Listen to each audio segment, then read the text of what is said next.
Hi friends, how are you all? Welcome back to my channel Sarita creations and blogs.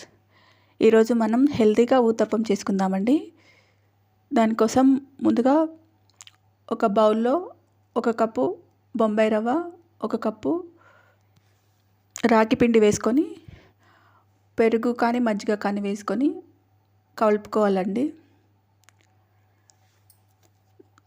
Dosa పిండి consistency వచ్చే వరకు కలుపుకొని దాన్ని ఒక 10 నిమిషాలు పక్కన పెట్టుకోవాలండి.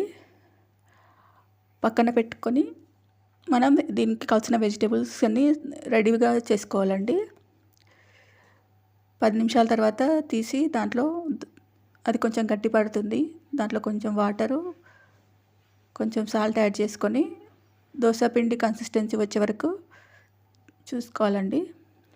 తర్వాత వేడివేడిగా ఉన్న పెనం పైన కొంచెం ఆయిల్ వేసి ఈ బ్యాటర్ని వేసుకోవాలండి.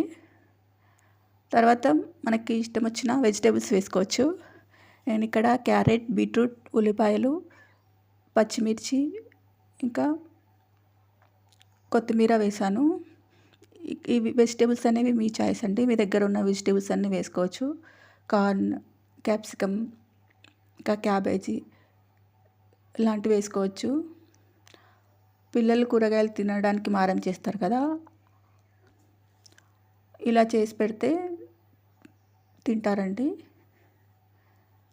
అన్నీ వేసుకున్న తర్వాత కొంచెం ఆయిల్ వేసి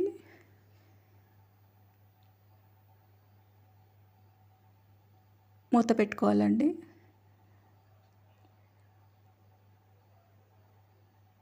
తొందరగా అయిపోతుంది. మీ ఇంట్లో ఎలాంటి పిండి లేనప్పుడు, దోశ పిండి, ఇడ్లీ పిండి అలాంటివి ఏవి లేనప్పుడు ఇలా ట్రై చేయొచ్చు.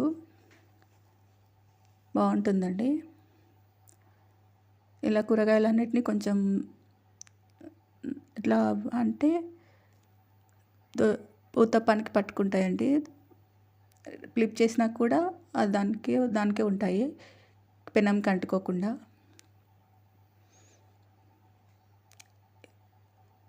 రివర్స్ చేసుకొని ఒక 1 మినిట్ అలా ఉంచేసి తీసేసుకోవాలండి. అంతే, సింపుల్గా హెల్తీగా ఉత్తప్పం రెడీ అయిపోయిందండి. నా వీడియోస్ మీకు నచ్చినట్లయితే లైక్ చేయండి, మీ ఫ్రెండ్స్కి షేర్ చేయండి, కామెంట్ చేయండి. మీరు ఈ రెసిపీ చేసి ఎలా వచ్చిందో సబ్స్క్రైబ్ చేసుకోండి. ఇలా తొందరగా అయిపోతుందండి, చాలా తొందరగా. ఏ టెన్షన్ లేకుండా, ఎలాంటి పిండి లేనప్పుడు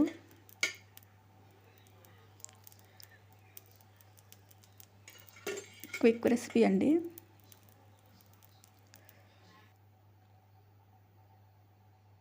thank you for watching. Subscribe చేసుకోండి. Thank you.